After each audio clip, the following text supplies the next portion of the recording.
Hello friends, നമ്മൾ മലയാളികൾക്ക് ചോറിൻ്റെ കൂടെ കഴിക്കാൻ ഇഷ്ടപ്പെട്ട ഒരു കൂട്ടാനാണ് ഇന്ന്. ചീരയും ചക്കക്കുരുവും കൂടെ തോരൻ വെച്ചതാണ്. ചീര നമ്മുടെ മുറ്റത്തു നിന്ന് തന്നെ പറിച്ചതാണേ. ഇതാ നല്ല പച്ചച്ചീര. പിന്നെ നമ്മുടെ ചക്കക്കുരുവും ഉണ്ട്. ഇനിയിപ്പോൾ ചക്ക സീസൺ തുടങ്ങിയതുകൊണ്ട് ചക്കക്കുരു ഇഷ്ടം പോലെ കിട്ടും നമുക്ക്.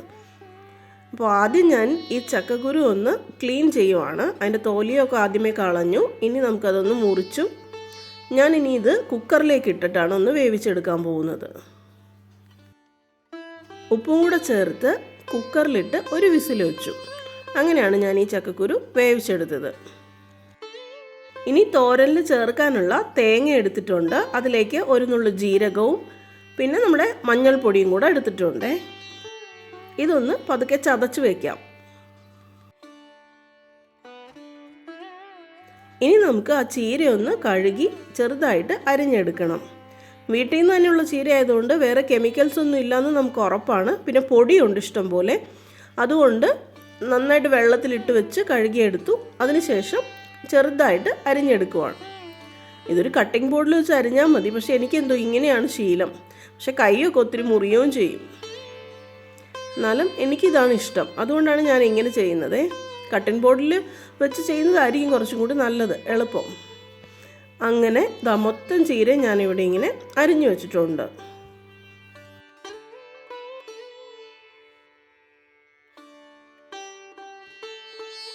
ഇനി നമുക്കിത് ഉണ്ടാക്കാൻ തുടങ്ങാം. ആദ്യം തന്നെ തേങ്ങ നമ്മൾ ചതച്ച് വെച്ചിട്ടുണ്ട്. ഒരു സവോള ഞാൻ നീളത്തിൽ അരിഞ്ഞു വെച്ചിട്ടുണ്ട്. ഒരു 4-5 പച്ചമുളകും നീളത്തിൽ കീറി വെച്ചിട്ടുണ്ട്. ഇനി നമ്മളിതാ ചട്ടി വെച്ചു. എണ്ണ ചൂടായി വന്നപ്പോഴേക്കും അതിലേക്ക് ആദ്യം കടുക് ഇട്ട് പൊട്ടിച്ചു, വറ്റൽമുളകും ചേർത്തു. പിന്നെ നമ്മളിപ്പോൾ അരിഞ്ഞു വെച്ചിരുന്ന ആ സവോള അതിലേക്ക് ചേർക്കുവാണ്. സവോളയും ഒപ്പം ആ പച്ചമുളകും നമ്മളതിലേക്ക് ചേർക്കുവാണ്.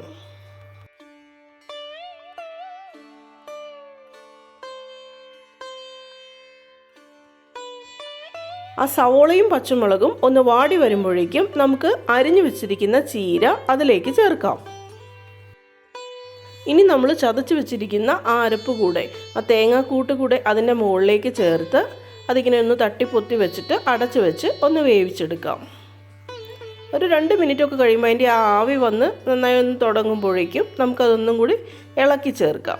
ആ മൂടി മാറ്റി കണ്ടോ, ഇളക്കാൻ തുടങ്ങുമ്പോൾ നമുക്ക് അറിയാം അതിൽ ആവി വന്ന് തുടങ്ങിയിട്ടുണ്ട്.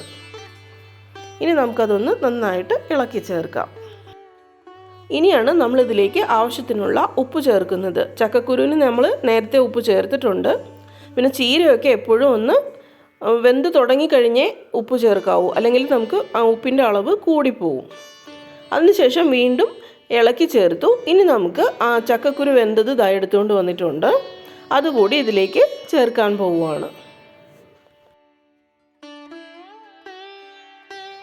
എല്ലാം കൂടി ചേർത്ത് ഒരു 3-4 മിനിറ്റ് കൂടെ വെക്കുമ്പോഴേക്കും എല്ലാം നന്നായിട്ട് വെന്തിട്ടുണ്ടാവും. അതിൽ ചീര മാത്രമല്ലേ വേവാനുള്ളൂ. ചീരയ്ക്ക് വളരെ വേവ് കുറവുമാണല്ലോ.